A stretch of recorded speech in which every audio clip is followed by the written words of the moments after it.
No, todavía.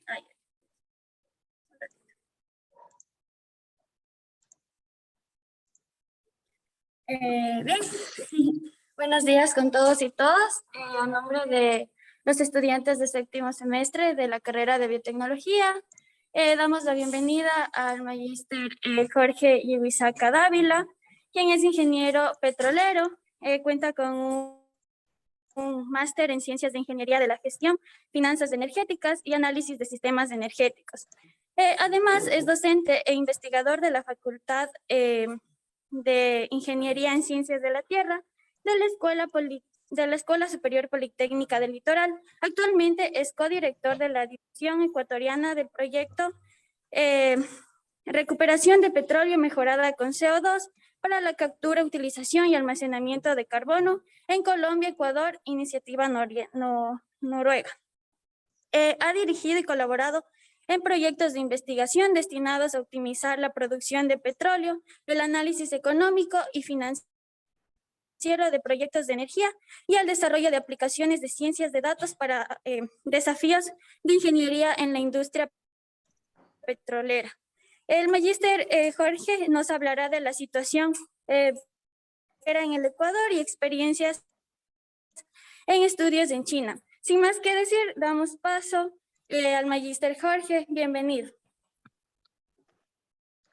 Muchísimas gracias por la bienvenida, por estar aquí con ustedes compartiendo. Gracias, Cristian, por la invitación y a todos los estudiantes que pueden escucharme en esta mañana.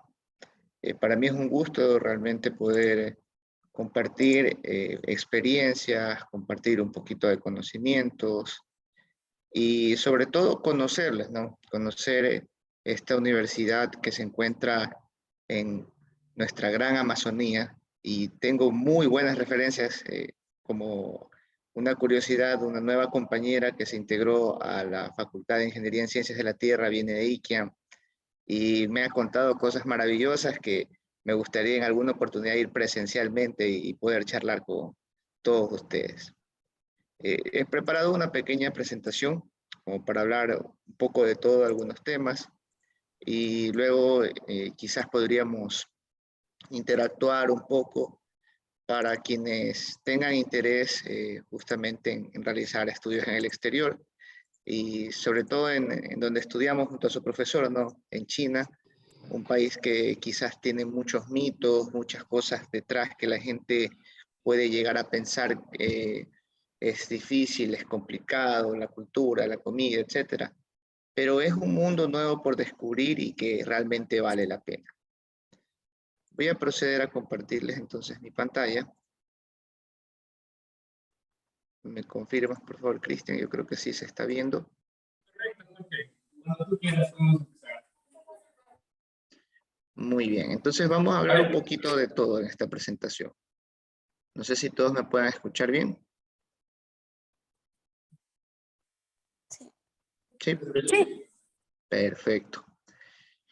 Entonces, gracias por la amable presentación. También les voy a hacer una presentación propia, pequeñita, ¿no? Quien les habla, soy de la ciudad de Machala, en la provincia del Oro, al sur del Ecuador. Como pueden ver aquí algunas fotos de mi ciudad, una ciudad pequeñita, pero que tiene mucho potencial en cuanto a producción. En cuanto a mi formación profesional, he estado en distintas empresas de distintas, digamos, nacionalidades en cuanto a quienes han dirigido estas empresas. Estuve haciendo prácticas en este consorcio, Petrosur Oriva, Palamba y Ocasur. Estuve también en la Alcaldía de La Libertad, que está muy cerquita de acá del Guayas, en la provincia de Santa Elena, donde pudimos hacer algunos proyectos muy interesantes, sobre todo con las comunidades que ellos tienen allá, el tema de la seguridad por la parte petrolera. Asimismo, lo que fue mi tesis de maestría, la hice en conjunto con la empresa Andes Petróleo, y asimismo en algún momento estuve también con CNPC experimentando un poco el tema de la refinación y cómo crear un combustible con mayores grados de octanaje. Así, al igual que ustedes, tengo una formación desde chiquito, como ustedes me pueden ver acá. hasta cuando ya tuve la oportunidad de graduarme en la Universidad China de Petróleos, en la ciudad de Beijing, que por cierto estaba muy cerca a Tianjin, donde estudió el profesor Chicaiza. Y luego en el 2019, tras esta aventura, regresé otra vez al Ecuador y me uní otra vez a la academia, me uní a la universidad donde me gradué, la Escuela Superior Politécnica del Litoral, como docente. Dentro de nuestra facultad tenemos las carreras que ustedes pueden ver ahí: petróleos, minas, geología e ingeniería civil. Y una de las cosas muy chéveres que tenemos dentro de SPOL es nuestro campus. Realmente creo que es una de las cosas que les llama mucho la atención a nuestros estudiantes, y creo que también es algo que me hicieron sentir mucho de ICIAM, de que están rodeados de mucha naturaleza. Entonces acá igual tenemos 2 lagos, tenemos un campus verde muy bonito, que espero que en algún momento tengan también ustedes la oportunidad de visitar y conocer por acá. Entonces, así como cualquiera, ¿no? Tenemos un camino por seguir desde nuestros estudios en la escuela, el bachillerato, luego vienen las ingenierías, maestrías, y quién sabe, después los doctorados, ¿no? De hecho, en agosto me estaría uniendo a un doctorado que voy a realizar, que es parte justamente de un proyecto que estamos siguiendo en la universidad, enfocado en disminuir las emisiones, sobre todo de CO2, que se da en diferentes industrias, no solamente en la petrolera, para poder realizar recobro mejorado de los hidrocarburos. Ahora, el petróleo en el mundo. El petróleo realmente puede ser algo que muchas veces pensamos que países que son muy consumidores de este producto no son productores, pero esa es una idea errónea. Justamente por eso les traía este mapa. Por ejemplo, Estados Unidos, que es una superpotencia, ¿verdad? Ellos producen petróleo, de hecho son el productor número 1 del mundo. Asimismo, tenemos países como China, que a veces se tiende el tema de que no, China es solo consumidor. No, China también es un país productor de petróleo, que tiene también un grado considerable de producción, 4 millones de barriles aproximadamente. Y en nuestro caso estamos bordeando el 500.000 de barriles. ¿Okay? Para que tengan un contexto de todo, en que son varios los países en donde tenemos la producción petrolera. El top 3 lo encabezan Estados Unidos, Rusia y Arabia Saudita. Ahora, algo importante que quería mencionarles justamente en cuanto al tema de las emisiones, es que existen varias iniciativas en el Ecuador. Entonces, esta es una síntesis de esa carrera que tenemos nosotros por disminuir las emisiones, ¿no? En el Ecuador, esto fue elaborado en el 2019, justamente para lo que es la UNFCCC, y esta es una primera contribución de cuál era la proyección de cómo estábamos nosotros en la parte de emisiones. Entonces, como podemos observar aquí en esta gráfica, la tendencia obviamente es el aumento de las emisiones. Sin embargo, existen varios escenarios que nos pueden ayudar a disminuirlas. Por ejemplo, tenemos el escenario incondicional, donde se realizan ciertas propuestas que están enfocadas en mejorar este tema, pero que no ponen, digamos, medidas o no ponen muchas condiciones, por eso es un escenario incondicional, para que esto se dé. Y ahí logramos un 9%. Ahora, si nos vamos a un escenario condicional, podemos alcanzar algo mucho más beneficioso, sobre todo para el medio ambiente, es decir, podemos reducir un 20.9% de las emisiones. Ahora, dentro del Ecuador existen varias iniciativas, como el programa de eficiencia energética, programas orientados a la optimización de la generación eléctrica y eficiencia energética, el tema del transporte y cocción eficiente. Tenemos un plan de eficiencia energética a nivel nacional. Y hay una cosa importante que también hoy en día se está dando muchísimo, alguno de ustedes habrá visto esto en la Amazonía, ¿no? El tema de los mecheros, y es reducir esta contaminación, ¿verdad? Porque lo importante es optimizar y no desperdiciar nuestros recursos. Entonces, en cuanto a esto, nuestro país se encuentra justamente en el 69% de aquellos países que incluyen el tema de tener un plan de eficiencia energética. Asimismo, el Ecuador ahora pertenece a la Iniciativa de Transparencia para las Industrias Extractivas, que esto asimismo es una buena noticia porque esto permite transparentar los procesos dentro de industrias o dentro de sectores estratégicos del país, como son los hidrocarburos y lo son la minería. Ahora, ¿cómo está el petróleo en el Ecuador? ¿Cuál es la situación? Si nos remontamos al año 2021, teníamos aproximadamente 500.000 barriles de producción, y si nos remontamos a algo un poquito más actual, aquí tenemos los 500.000, estamos hablando que otra vez estamos en un alza de 495.000 barriles. Ahora, me dirán ustedes, ¿qué ha pasado? ¿Por qué acá había más y acá tenemos menos? Si de hecho digamos, la premisa de todo lo que se ha dado últimamente dentro del sector petrolero es duplicar la producción. Pues bien, Ecuador, si ustedes conocen, ha sufrido varios daños, sobre todo en el sector del OCP y del SOTE, y eso causó el cierre de los pozos. El caso más grave que tuvo fue justamente el que ocurrió en el 2020. Entonces, parar toda la producción de un pozo petrolero es un tema muy delicado, porque para volver a poner en producción no es algo tan fácil. Entonces, por esta razón, justamente hubo una disminución en cuanto a lo que se producía antes versus lo que se produce ahora. Y ahora estamos en ese camino hacia poder producir mucho más, ¿no? Aquí también podemos ver cómo una de las compañías que domina este sector es nuestra compañía estatal, EP Petroecuador, ¿verdad? Que tiene una participación del 79% de la producción del crudo en el Ecuador, mientras que el resto, un 21%, lo manejan empresas privadas. Ahora, ¿hay que aumentar esta producción? Sí, es necesario justamente para generar recursos que generen beneficios al país, sobre todo aprovechando los altos precios que ahora estamos viviendo. Como ustedes sabrán, el precio del petróleo como tal es un producto muy volátil. Allá en el 2014 estábamos hablando de que costaba cerca de unos 20, 25 dólares. Tuvo un bajón muy, muy grande. Y luego ahora en el 2020, a raíz de la pandemia, tuvo otra vez un nuevo bajón, pero ahora está otra vez en un proceso de repunte, precedido por la cuestión de la reactivación económica a nivel mundial, pero asimismo por cuestiones geopolíticas.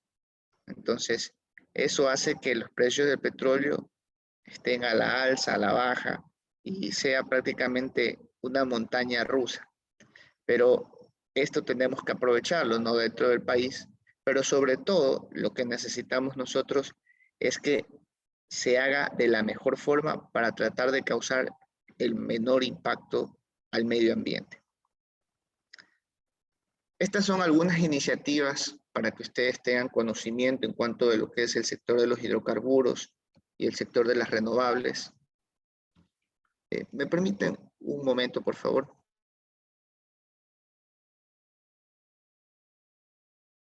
Tranquilo, Jorge. Hasta eso tenemos una retroalimentación acá de los chicos.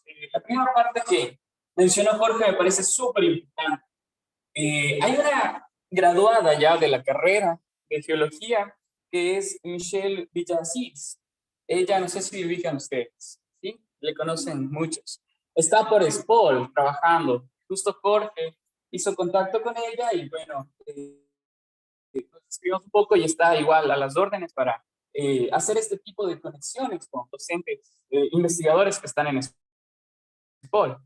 Entonces le agradecemos mucho, ese es un fruto de suyo, del esfuerzo suyo de la universidad, que pueden ustedes no solamente quedarse en la Amazonía, en la sierra, sino que pueden también continuar desempeñándose como profesionales, incluso en otras universidades como SPOL, que ustedes saben es muy reconocida a nivel nacional. Entonces, esa introducción me parece muy importante, Jorge, Y hasta acá hemos tenido varios datos de interés.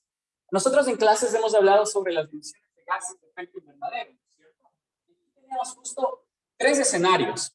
Estos 3 escenarios, el uno es el business as usual, ¿ustedes se acuerdan? Tal cual se nos vienen las cosas. Y los otros 2 escenarios son el no condicional y el condicional, ¿cierto? Sin embargo, el número de emisiones como un país latinoamericano no eran tan significativas en un contexto mundial. Aún así, el aporte que puede brindar cada país desde su propia realidad es súper importante.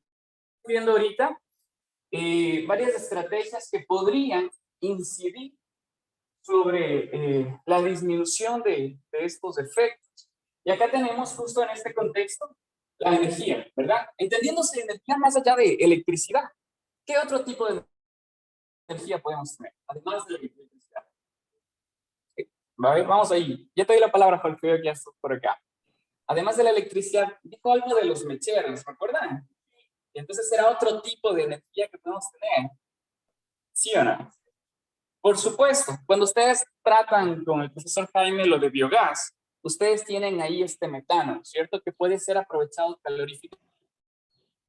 En nuestro país tenemos muchos mecheros que son quemados directamente este gas, que podrían ser aprovechados. Y justo las propuestas que tiene Jorge van en esta línea.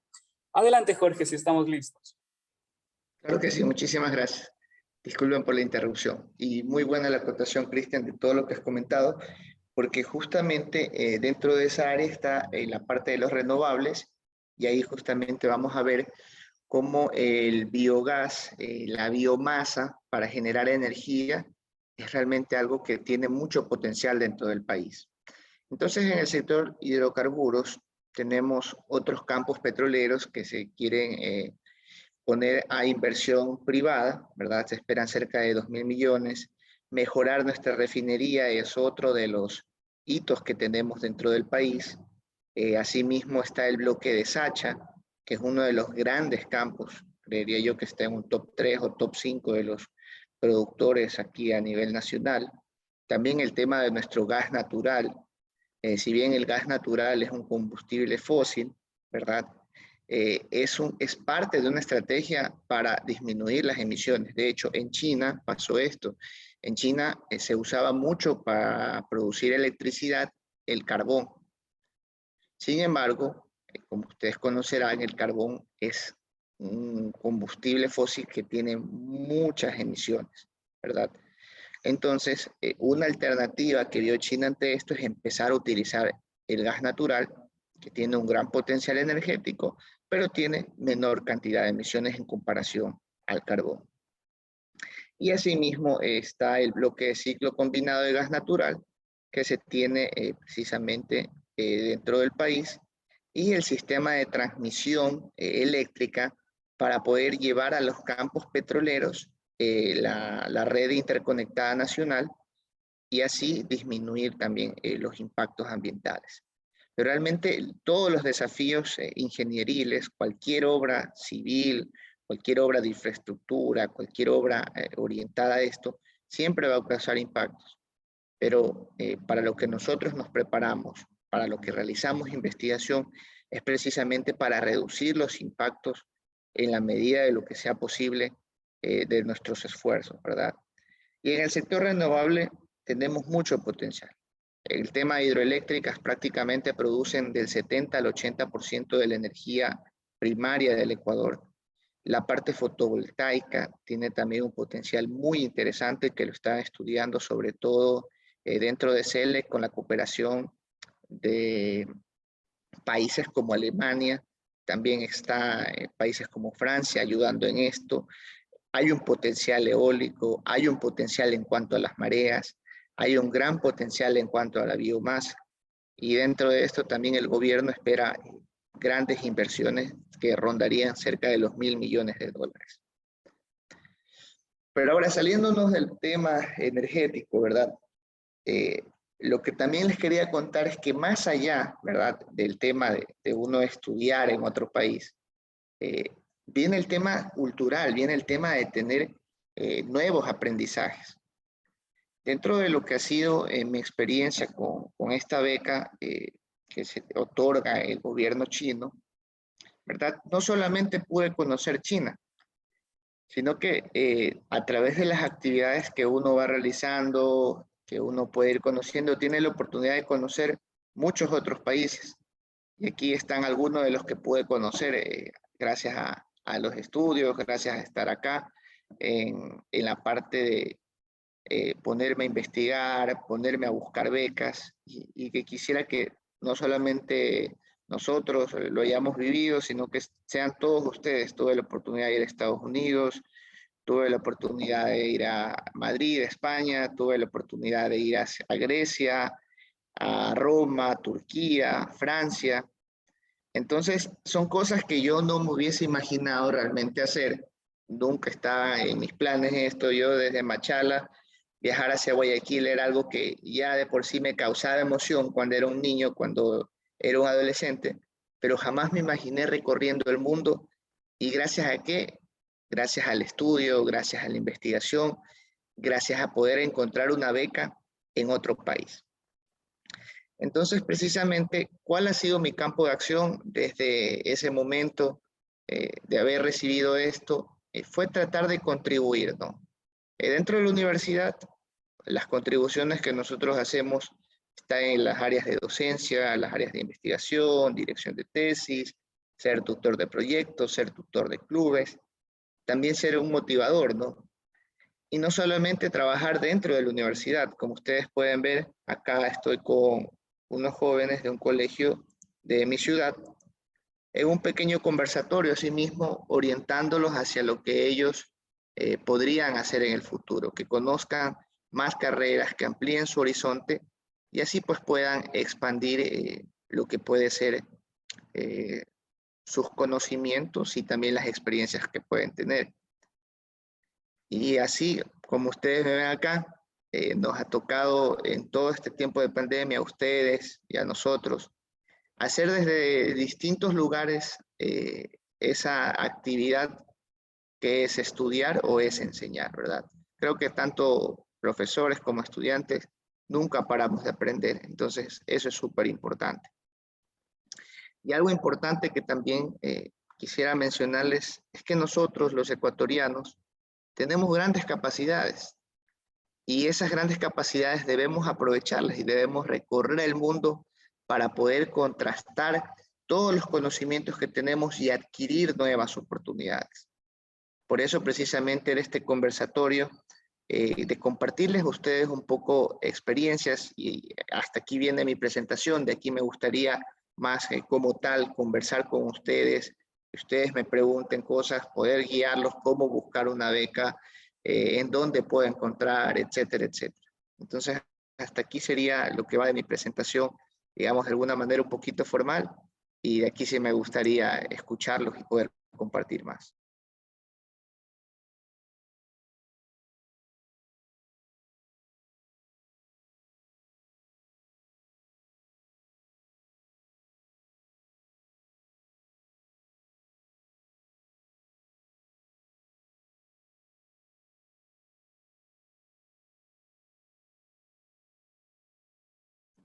¿Cuáles fueron los primeros, perdón, buenos días.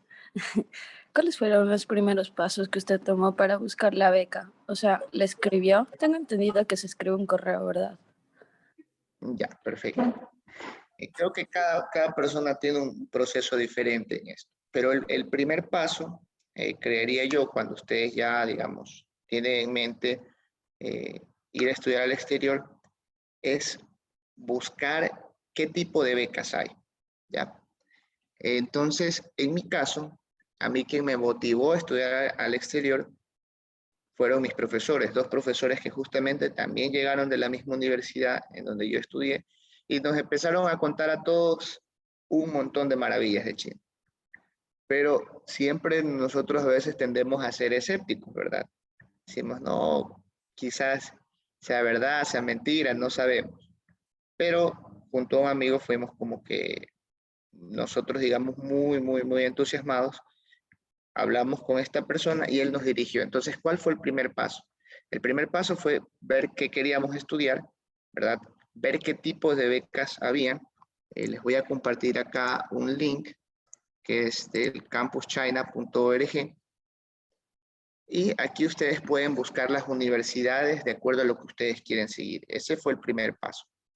Luego de esto, viendo que esta beca es una beca del Globo Común, es parte, CENESIC la maneja, pero esta beca es financiada por el gobierno chino. Entonces ahí lo siguiente fue buscar los términos y condiciones de esta beca, porque como ustedes sabrán, hay becas en las que ustedes tienen que cumplir con ciertos requisitos, devolver las horas de las becas, que ustedes cuántos años han estado, volver al Ecuador. Pero esta era una beca diferente, que no nos exigía todas esas cosas, pagada totalmente por un gobierno extranjero. Entonces el segundo paso fue ese, ¿no? Ver cuáles eran las condiciones de la beca. Y a partir de ahí vino el tema de encontrar esas universidades y contactar esas universidades. Creo que eso justamente es lo que me comentaba Marjorie, que ahí fue el proceso de escribir un correo. Escribir un correo a ellos y expresarles qué era lo que queríamos estudiar, qué era lo que queríamos hacer. Cada persona, como les digo, tiene un punto particular en cómo hace este proceso, pero nosotros en primer lugar, por ejemplo, fuimos a esta universidad porque ya teníamos la recomendación de alguien que nos había antecedido, que había estado allá. Pero el siguiente proceso que hicimos nosotros fue empezar a enviar correos a distintas universidades. Sin mentirles, enviamos correos a 80 universidades. De 80 universidades nos contestaron alrededor de 30. Y de 30 nos dieron la carta de aceptación 10. Entonces, la carta de aceptación es un paso útil, pero no es, digamos, si es que no consigo una carta de aceptación, no puedo aplicar una beca. Eso también es importante que tengan en consideración. Y ahí justamente quería responder a una pregunta que tenía por acá. Ya, parece que había leído una pregunta como que si era difícil. Realmente no es tan complicado, pero sí hay que tener bien claros los documentos que ustedes deben tener para esto. Entonces, no sé si respondí, Marjorie, a la pregunta o no. O quizás me fui de largo. No, genial. Gracias. Gracias. Listo. Entonces, ese fue el primer paso. ¿Perdón? Sí, vamos a profundizar justamente en eso, ¿no? Entonces tenemos otra pregunta en el chat que Ruth nos va a ayudar con la lectura. Sí, ¿cuál fue el principal problema que tuvo cuando llegó a China? Y desde cuándo tomó la decisión hasta que le aceptaron, cuánto tiempo transcurrió. La beca cubrió todos los gastos. Perfecto. Voy a responder a la última pregunta. ¿Quiso abandonar el posgrado en algún punto? No, nunca, nunca, nunca. Realmente, no sé, mi experiencia fue muy buena. Supongo que cada persona tiene experiencias distintas, pero en lo que fue mi experiencia fue muy, muy buena. Voy a ir de atrás hacia adelante, ¿no? Lo siguiente, la beca cubrió todos sus gastos, cubre absolutamente todos los gastos. De hecho, antes de que yo fuera, antes incluso pagaban los vuelos hasta China. Pero ahora lo que cubría era sus estudios, es decir, pagaba la matrícula, la colegiatura, les daban un estipendio, les daban alrededor de 3.000 yuanes, me parece, Cristian, que eran, no sé si me Correcto, equivoco. que más o menos eran unos $400, tal vez, más o Sí, menos. entre unos 400, 420 dólares, así. Y que de hecho, ustedes dirán, no, pero es poquito. Al menos yo estaba en Beijing y me parecía muy barato. Yo de esos 400 dólares gastaba 100 en el mes porque cocinaba y el resto, como ustedes habrán visto en las fotos, pues lo invertí viajando. Ahí faltan algunas fotos, también tuve la oportunidad de conocer Tailandia, de conocer Vietnam, de conocer el sur de China y todo eso con los fondos de la beca. Entonces, sí, prácticamente cubrieron todos mis gastos, excepto los vuelos iniciales, ¿no? ¿Qué más? El principal problema que pude haber tenido al llegar a China, bueno, el principal problema creo yo que a veces es el idioma. Ahora, no es un requisito fundamental saber chino para ir a China, porque tengo muchos amigos y al igual manera yo me fui sin saber nada de chino, o sea, nada, absolutamente nada. Aterricé en Beijing, llegó un señor que nos iba a transportar con un celular y un traductor, y eso fue todo. Llegué a la universidad, nos recibió un chico, hablamos en inglés y luego de eso nos dimos cuenta, después de 20 minutos, que ambos hablábamos español. El chico era de Venezuela y nosotros de Ecuador, imagínense. Entonces, el chino sí es un problema al principio, pero no es algo como que les vaya a dificultar tanto su estadía, pero sí, digamos, podría ser un problema. Otro problema, que bueno, yo no lo tuve, pero que he visto que lo tiene, es el tema de la comida. Porque ahí vienen dos cosas. La comida de allá suele ser muy picante y las personas, como no conocen el idioma, no saben pedir correctamente la comida. Entonces, en el tema del picante, pues les puede llegar a afectar muchísimo, ¿no? Les puede llegar algo muy picante que no puedan comer. Y asimismo tienen una alimentación distinta a la nuestra, pues que a la final hay personas que no se adaptan a eso. Considero que es difícil estudiar un posgrado en China. No lo considero tan difícil realmente. Considero que hay universidades allá con muy buenos niveles, digamos, poniéndonos a comparación con otros países, por ejemplo, de Europa o de Norteamérica, pero que, no sé, cómo fue tu experiencia, Cristian, pero siento yo que depende mucho de nosotros. El profesor en general allá, yo sentía que daba mucha libertad. ¿A qué me refiero con esto? Si el estudiante quería esforzarse, quería estar en proyectos de investigación, quería participar mucho en clase, el profesor lo dejaba. Me refiero al profesor chino, ¿no? Pero si el estudiante simplemente quería pasar sus materias, graduarse y regresarse a su país, también. No había ningún problema. El chino realmente no se hacía problema con ese tema. Entonces, yo creo que el grado de dificultad es un grado normal, moderado, pero obviamente si ustedes quieren destacar, si ustedes quieren ser los mejores, sí va a ser un poco difícil, porque obviamente van a tener que ponerle más empeño. Pero si tienen buenas bases, realmente no va a ser para nada complicado. Jorge, antes de Sí. continuar con las preguntas, que pueden seguir los chicos, por favor, por el chat o directamente alzando sus manos. Les animamos también a que sigan preguntando, ¿no? Este es un espacio justo para conversar. Y si algún momento que me hicieron un par de preguntas similares los chicos, habemos personas que sí consideramos regresar a Ecuador antes de que se acabe el posgrado, te cuento. Y no precisamente por el nivel de dificultad, como tú lo mencionas súper bien, sino por las condiciones, ¿no? Yo nunca había pasado el invierno, no sabía tener ahí un frío que te carcome los huesos. Y también el hecho claro, tal vez en Beijing tú tuviste una colonia ecuatoriana mucho más grande, pero al menos en nuestro caso, entiendo, 2, 3, después unos 5, 7, y no éramos más, ¿no? Entonces fue yo entre hermanos latinoamericanos, que gente de Bolivia, como tú lo mencionabas, había gente de Colombia haciendo sus doctorados. Y yo coincido plenamente contigo también en el punto de que, claro, el nivel de dificultad te lo pones tú. Si hay un mínimo, obviamente, que se debe pasar para conservar la beca, pero al final ellos plantean la invitación, al menos en el grupo en el que estaba, a participar con tus progresos, con tus avances una vez por semana. Y algunos extranjeros nunca aparecieron, y otros que íbamos constantemente para retroalimentarnos, para apoyar.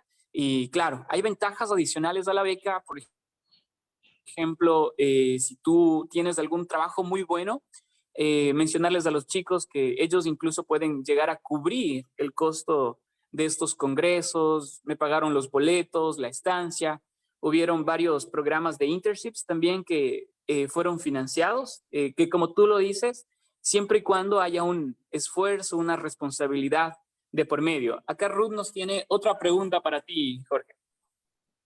La pregunta dice, ¿en China había lugares o restaurantes para latinoamericanos? ¿Visitó alguno? Tal vez se encontró ahí con algún ecuatoriano. Sí, efectivamente, como mencionaba Cristian, y voy a regresar un poquito a la pregunta anterior, esa fue una ventaja y yo los invito, si ustedes van a aplicar para allá, vayan con alguien más, o sea, vayan acompañados, porque obviamente el tener a alguien con quien conversar y esto les va a ayudar muchísimo, les va a ayudar muchísimo y se van a apoyar siempre mutuamente para seguir adelante. E incluso con el tema del frío, ¿no? Sí, la verdad es que sí es muy frío. Tenía que, al menos en mi caso, que he vivido siempre 29, 30 grados centígrados, pasar a por debajo de los 0 grados centígrados fue desafiante, ¿no? Y entonces, en cuanto a la comida, sí hay muchos restaurantes allá de comida latinoamericana. Como ustedes sabrán, alrededor del mundo, una de las comidas más famosas es la mexicana. También habían restaurantes brasileños. Había, no recuerdo si había algún ecuatoriano, me parece que no, pero habíamos muchísimos ecuatorianos. Sí, habíamos bastantes ecuatorianos, eh, de tal forma que nosotros nos reuníamos un día en una universidad, otro día en otra universidad y tratábamos de preparar comida de acá, ¿no? Algo como un seco de pollo o tratar de hacer un yapingacho. Algo que nos encantaba era también el tema del verde, ¿no? Acá comemos muchísimo verde, patacones, bolones, etcétera. Pero era difícil conseguir plátanos allá. Entonces sí, tuve la oportunidad de encontrar muchos ecuatorianos, amigos que no solamente estaban en Beijing, sino que por ejemplo venían de Tianjin. Nos encontramos allá y en esa parte, digamos, eso es lo bueno que tendrían creo que Beijing y Shanghai, en donde hay comunidades grandes de ecuatorianos. Otra pregunta dice, ¿cuánto tiempo le tocó aprender el idioma y cuál fue su primera impresión cuando tuvo que llegar a China? Perfecto. Cuando llegué a China, realmente me quedé maravillado al ver lo inmenso que es el aeropuerto, ¿no? El tema también que me llamó mucha la atención es una combinación que nosotros podemos ver entre desarrollo y no desarrollo. O sea, no es que todo es wow, de última tecnología y todos son rascacielos, ¿no? Ustedes van a ver de todo un poquito. Y me gustaba mucho Beijing porque combinaba un estilo de mucha tradición y también mucha vanguardia. Entonces, había lugares con unos edificios inmensos, todo muy tecnológico, pero así habían lugares muy, muy tradicionales, muy históricos. Y como una anécdota, realmente yo me fui, por así decirlo, con los ojos cerrados, dispuesto a vivir esa aventura, y no fue sino hasta la segunda semana cuando me hice la pregunta, ¿qué estoy haciendo acá?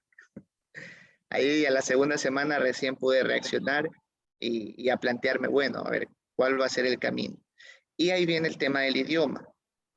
Yo creo que cada persona tenemos distintos ritmos de aprendizaje, ¿verdad? Entonces, para cada persona va a ser diferente esta respuesta en cuánto tiempo le puede tomar aprender el idioma. En mi caso, realmente nos pusimos muy, muy, muy clara la meta con mi compañero que fuimos y sí teníamos un ritmo muy riguroso de estudio, no les voy a mentir. Nosotros nos levantábamos 5:30 de la mañana hasta las 6:30 y, o sea, una hora de repaso hasta las 7:30 ya estábamos en nuestras clases, salíamos de nuestras clases, estudiábamos un par de horas al gimnasio, comer otra vez, otra vez estudiar. O sea, era un ciclo de estudio muy, muy fuerte. Pero dio resultados, sí, dio muy buenos resultados. Un nivel básico como para poder empezar a comunicarnos, creo yo que estando en China, porque diferente aprenderlo acá en el Ecuador cuando no lo vas a utilizar todos los días, porque los idiomas se los aprende usando. Si no los usamos, realmente no vamos a desarrollar rápido esa destreza. Entonces, a mí me tomó 1 año tener algo básico y 2 años, ya en mi segundo año, ya incluso tenía la capacidad de ser guía turístico.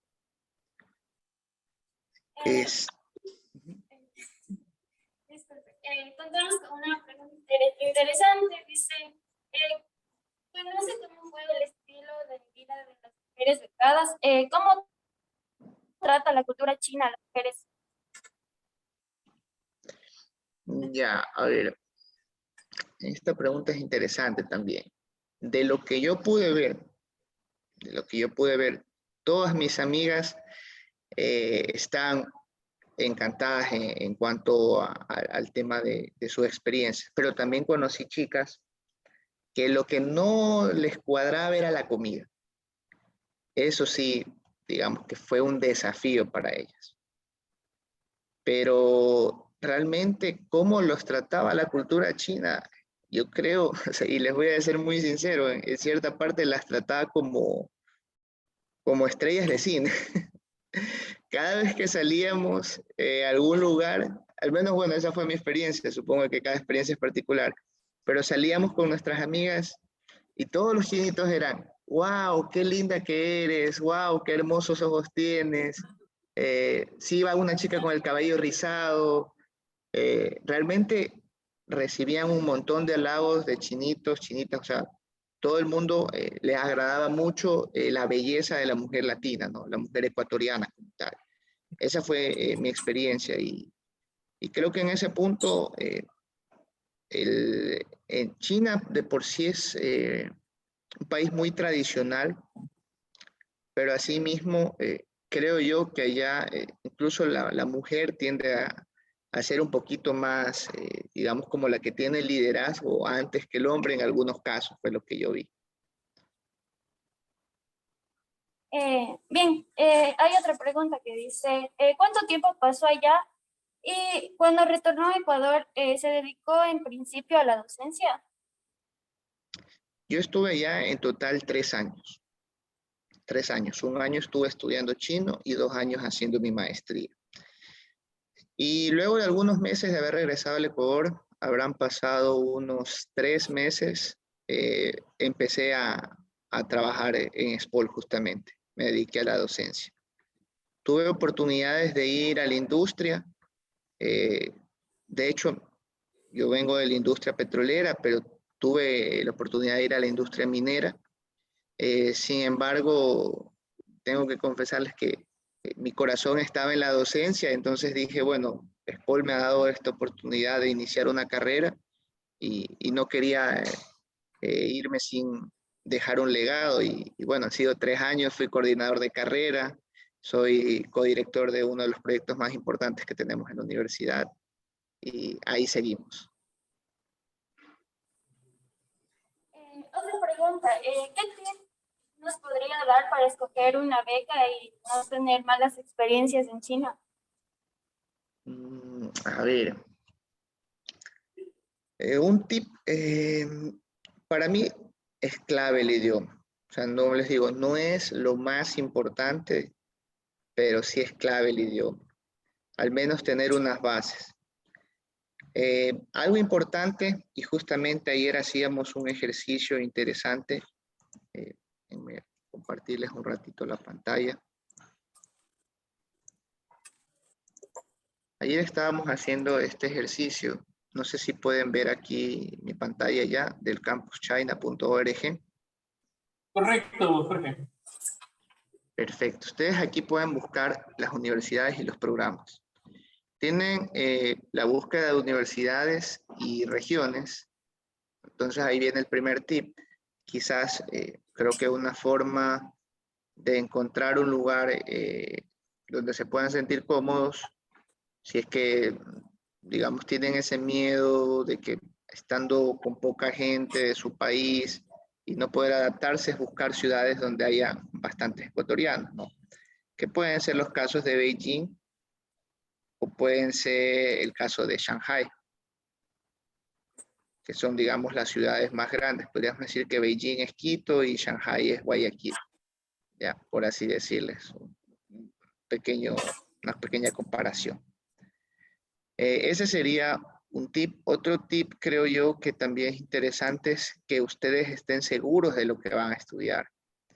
Entonces, por ejemplo, buscar aquí en la sección de categorías y programas, y ustedes vean, ¿no? Por ejemplo, quieren estudiar su maestría. Aquí viene el idioma, en chino o en inglés. Cuando yo fui a tomar la maestría, yo le pregunté a un ecuatoriano que estudió en Tsinghua University, que es la primera o la segunda mejor universidad allá de China. Y él me fue muy claro, me dijo, Jorge, si tú quieres estudiar la maestría en China y hacerla en chino, hazlo. Puedes hacerlo, no es imposible. Pero eso sí, olvídate de toda cuestión de vida social, olvídate de conocer otras cosas más que no sea el chino. Porque obviamente el chino que yo tenía en mi mente, que era el de conversar algo muy básico, ¿verdad? Comunicación diaria, es muy distante de la comunicación técnica. Entonces, yo sí les diría, estudiar un año en chino y luego hacer su maestría en inglés, lo más conveniente. Luego de esto, como les decía, elegir un lugar que ustedes crean que hay una colonia que ya conocen o ya dejó un precedente. Por ejemplo, quizás la experiencia de Cristian, otro compañero que está allá que se llama Jonathan, justamente conversamos esto con Cristian sobre él. Yo le recomendé ir a China, yo le motivé a Jonathan a ir a China y espero que haya sido una buena experiencia para él. En lo que he conversado, le encantó.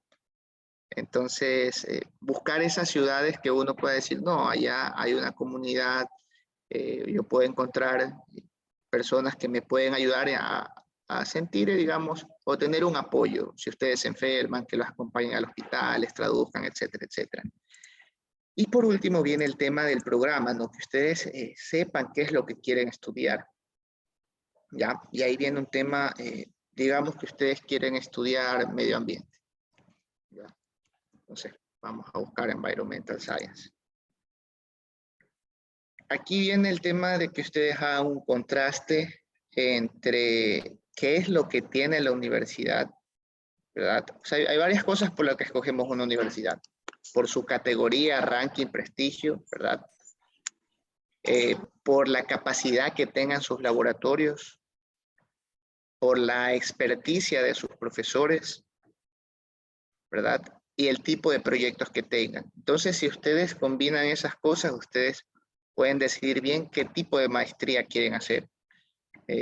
Por darles un ejemplo, digamos que ustedes quieren hacer una maestría en, qué sé yo, pensemos un tema. Cuidado de, qué sé yo, me voy a inventar, me corrigen si estoy mal, ¿verdad? Cuidado de ecosistemas a niveles, digamos, por ejemplo, de comunidades de bacterias, ¿ya? Pero va a ser difícil que ustedes encuentren una maestría así con ese nombre y con ese grado específico, ¿no? Pero lo que sí van a encontrar es una maestría que cubra eso y que pueden encontrar profesores que se dediquen a eso, porque el PhD lo que va haciendo es cada vez restringir su campo y especializarse. Entonces, esa puede ser una estrategia.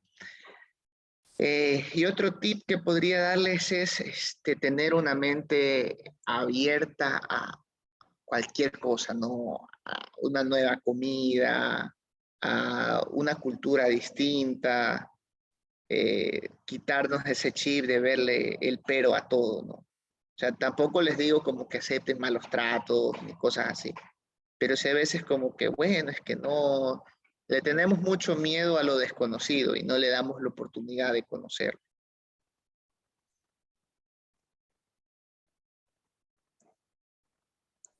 Jorge, un poco para ir cerrando, hay varios chicos que son justamente que están participando de este conversatorio, que estuvieron en Quito también, el 18 de mayo, que entiendo estuviste por allá en FEX, sobre este tema de energía, sobre este tema de petróleo, y les decía justo algo similar, que vayamos un poco con la mentalidad de entender qué es lo que sucede, de no limitarnos a una perspectiva, ¿no? Y creo que tú lo has contemplado.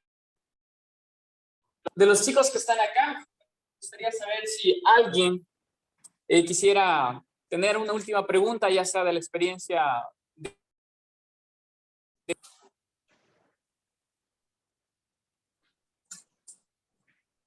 Listo, Andrés, por favor, fuerte.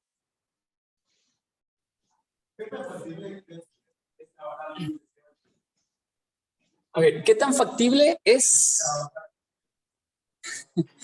Listo, ¿qué tan factible es estudiar y trabajar, estudiar el doctorado, ¿no? Nos preguntan por acá, y trabajar. ¿Me repiten la pregunta? Ecuador. Se te recortó un poquito. Ah, ya. Sí, Jorge, ¿me escuchas ahí? Sí. Ya, hay un joven que está interesado en, por ejemplo, en esta pregunta, trabajar en algún laboratorio, o sea, como junior researcher o alguna otra categoría, ¿no? Nos está preguntando si es viable o no es viable. ¿Cómo lo ves tú?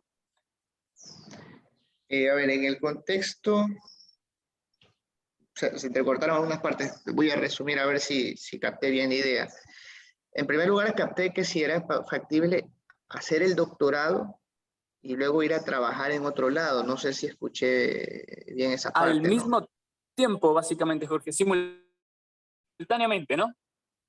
Ah, ok. Ok, en algunos casos sí lo permiten. Todo va a ser, de la universidad, ¿verdad? Todo va a depender de la universidad, va a depender de sus tutores, sus líderes de proyecto. Hay casos en donde he visto que sí lo permiten, sí les permiten tener ese trabajo como researchers, ¿verdad? Empezar como junior, mientras van haciendo sus estudios de doctorado. El estudio de doctorado a veces suele ser un semestre o máximo 2 semestres viendo asignaturas y el resto es pura investigación, totalmente pura investigación. Hay quienes, por ejemplo, hacen, en ciertos países se puede que ustedes van un año allá a hacer el doctorado y luego les permiten, qué sé yo, regresar a su país y seguir continuando su investigación y tengan un tutor, ya sea en la empresa donde ustedes van a laborar o ya sea en la universidad donde ustedes vayan a continuar haciendo el research. Entonces, no solamente tienen su tutor extranjero, sino también un tutor nacional que va a estar ahí pendiente de ustedes, ¿no? Súper, me parece muy claro, Jorge. Como tú nos comentabas al inicio, que tenías esta proyección también de continuar con tus estudios. Yo creo que ahora es un momento importante por esta virtualidad, ¿no? Que abre posibilidades que de pronto antes eran impensables. Me gustaría ver si alguien más de los jóvenes que está acá, una última pregunta. Directamente. Listo, nadie. Tengo unas Ahí preguntas está que creo que Ruth. no se Gracias, Ruth. respondieron. A ver, sí, Ruth.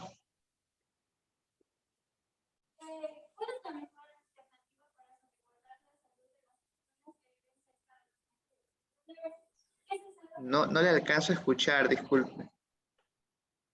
Escucho muy bajito, sí. Si se puede acercar, por favor. Ya. Sí, un minutito.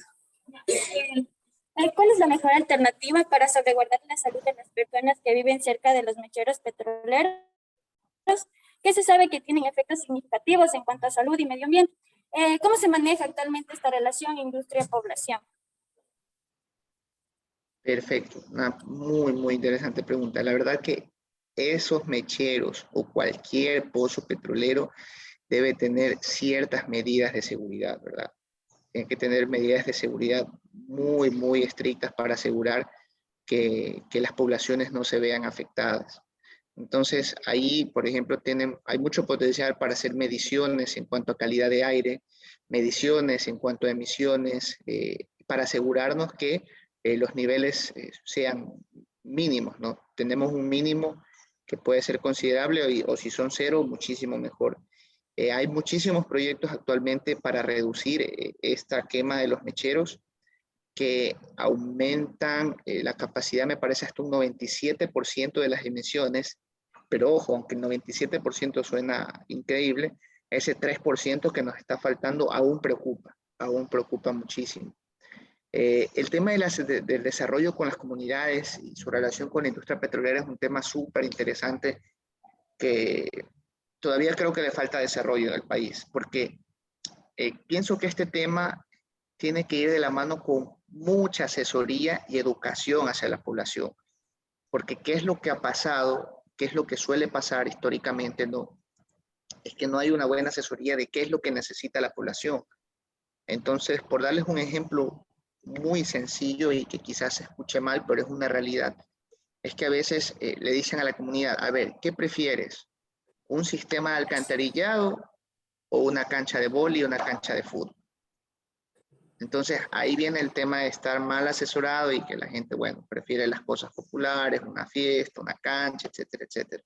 No digo que el deporte esté mal, pero hay necesidades básicas que quizás puedan manejarlas mucho mejor a través de la inversión petrolera, ¿no? Muy interesante, súper interesante, Jorge. Y claro, hay que entender también el tema cultural, ¿no? De por qué ellos piden eso frente a lo que nosotros creemos que necesitan. Entonces, claro, encontrar como un punto medio en el que nosotros podamos ver de cierta manera las necesidades, pero también hay servicios básicos, como tú lo has mencionado, que deben ser cubiertos en primera instancia. Jefferson Sánchez, que también es estudiante de biotecnología, nos hace esta pregunta. ¿Cómo es el proceso de transición de aprender el idioma y estudio de posgrado?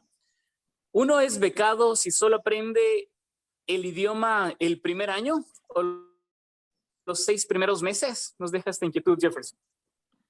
Hay becados que van directamente a la maestría sin necesidad de estudiar el chino. Entonces es opcional. Estudiar el año chino es opcional para quienes deseen hacerlo. Estudios de 6 meses, sí hay becas para estudios de 6 meses, pero como siempre la carrera iniciaría en el siguiente periodo. Quizás sería como que 6 meses allá, se regresa y otra vez vuelve 6 meses. Entonces yo creo que sería un año. Nunca he visto a alguien que solo haya estudiado 6 meses, haya permanecido en China y luego haya continuado sus estudios. Más bien es como que se quedan el año y luego continúan sus estudios de posgrado. Alguien también decía el promedio de excelencia. La última convocatoria que vi, el promedio no era tan alto. Me parece que el promedio estaba por 7.5 sobre 10. Me parece que es un promedio normal. No les piden 9 ni 9.5 para poder acceder a esas becas. Súper. Aquí, ahora sí se animó Anderson. Fuerte y claro, ¿ya?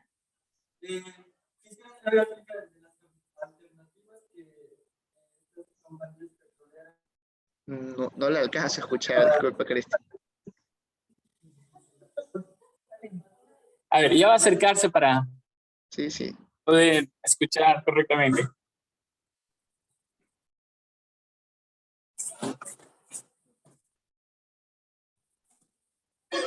Buenos días.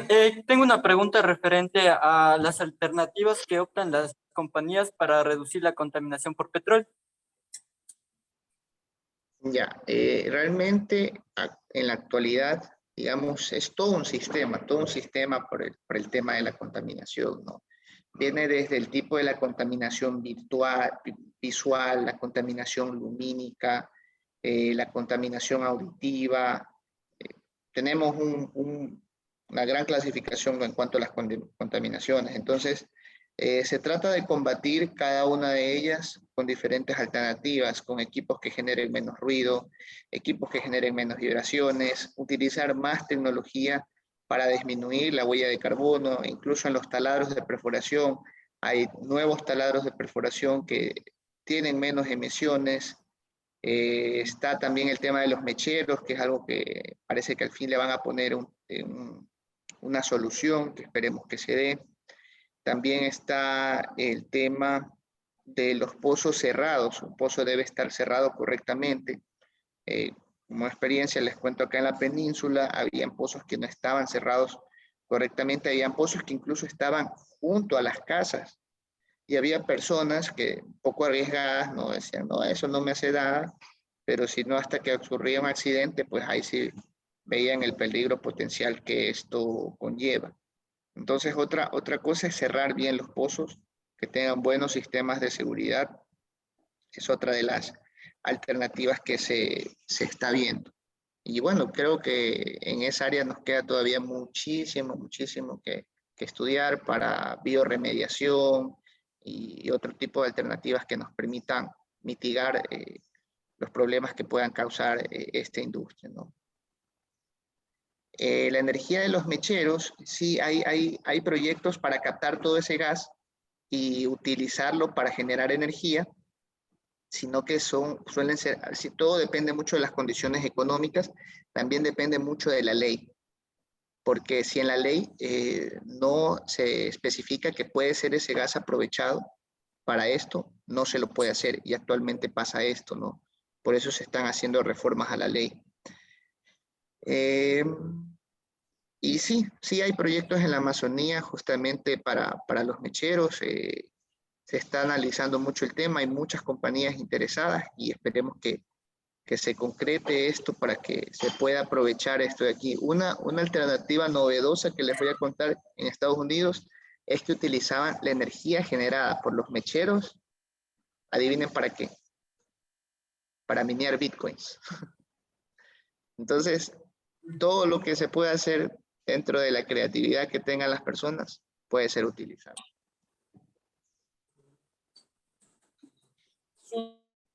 Súper. Jorge, creo que hemos tomado una hora súper interesante de tu experiencia, de tus estudios. A mí me gustaría, para ir cerrando, consultarte también sobre este lado investigativo.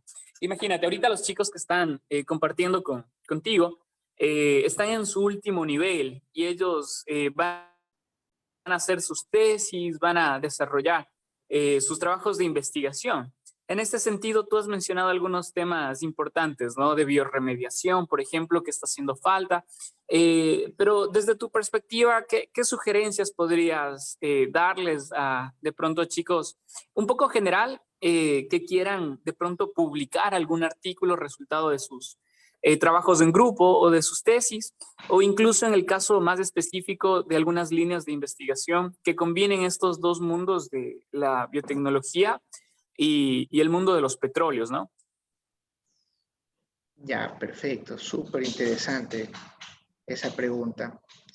Yo creería, bueno, como ya mencionamos, tema de biorremediación, se pueden hacer muchísimas cosas, e incluso en lo que es los lodos de perforación, se está utilizando materiales vegetales.